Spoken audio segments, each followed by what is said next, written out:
Welcome. Today I will be paraphrasing, summarizing, and sharing for the July 16th Al-Anon readings, Encouraged to Change, and a little time for myself. We'll begin with the Serenity Prayer and 3 mindful breaths. God, grant me the serenity to accept the things I cannot change, courage to change the things I can, and wisdom to know the difference.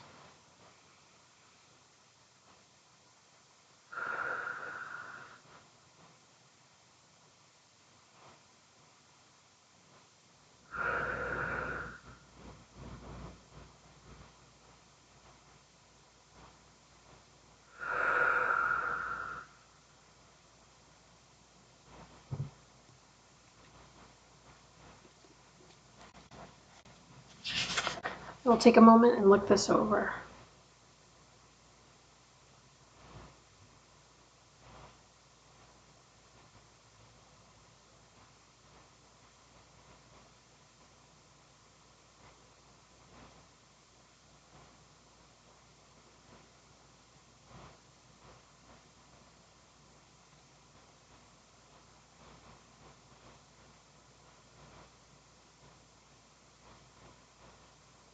The question is, how does leaving my professional status outside of meetings help me connect with other Al-Anon members? And this passage was written by someone who works in the healthcare field. And they are talking about the 8th tradition, which says in part, quote, Al-Anon 12-step work should remain forever non-professional, end quote. Talking about how they rarely mention Al-Anon in their professional life, but sometimes they see people that they know from their professional life at meetings, and at that point they feel like their higher power has arranged that, and they feel comfortable obviously talking about Al-Anon. But this person says it's very important that they don't bring their profession into their recovery, because they can just focus on growing and changing. They don't have to take into consideration at all what they do for a living. Today's reminder: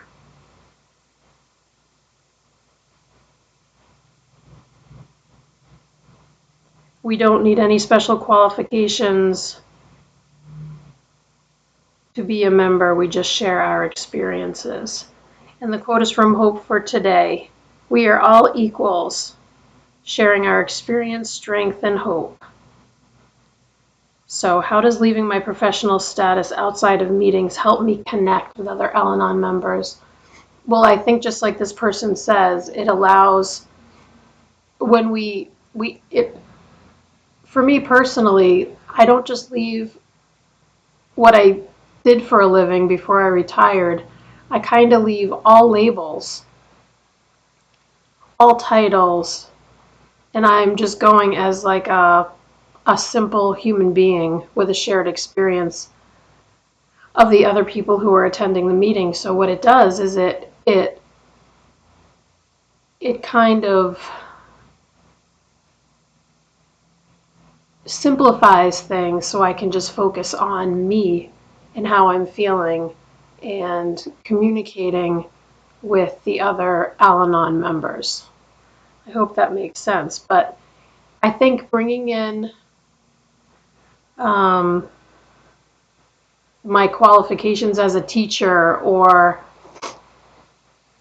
anything else about my private life, any kind of details, is not necessary, because it just complicates the process, because it really doesn't directly relate to why I'm there.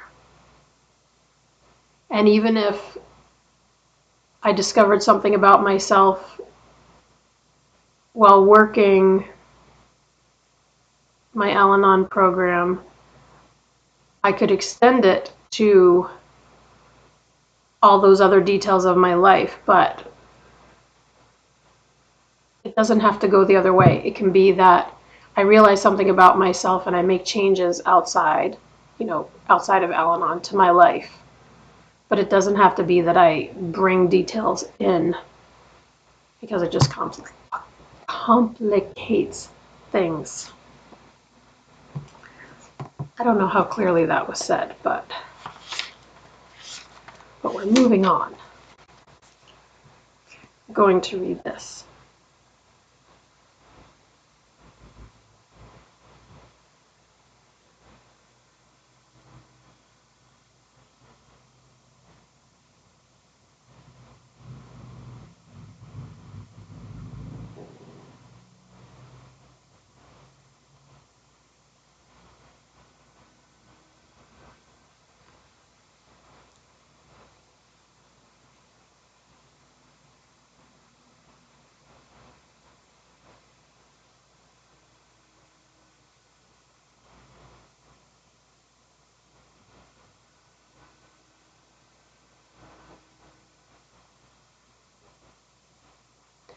This passage is about taking care of ourselves, extending to ourselves the same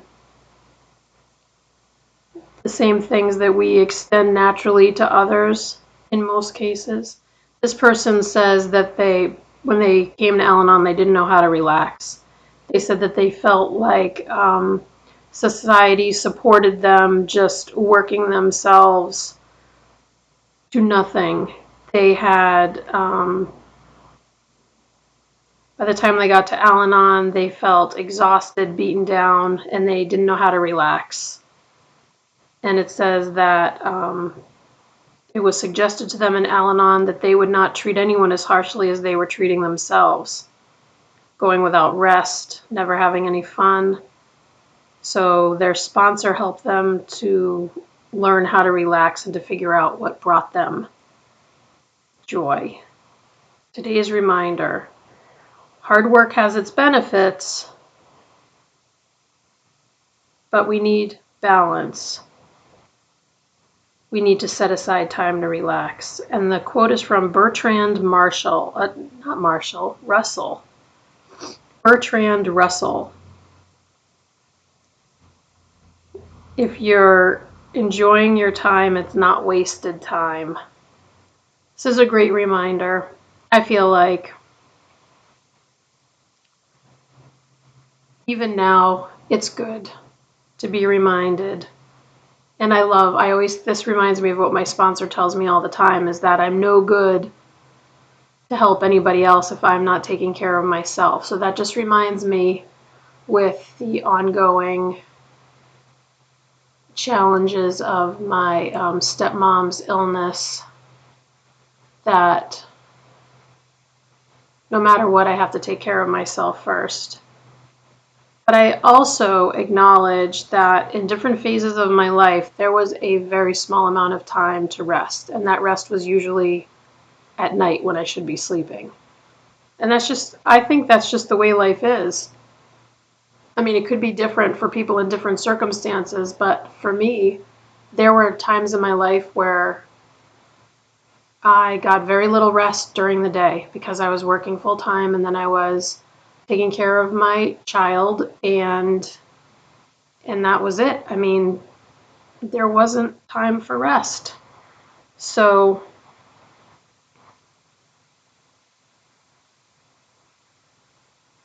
I think that's just a fact of life for some people. But we do the best we can with what we've got. That's another quote that I've heard in conference-approved literature that I like very much. We'll close out with the Serenity Prayer and 3 mindful breaths. Here we go. God, grant me the serenity to accept the things I cannot change, courage to change the things I can, and wisdom to know the difference.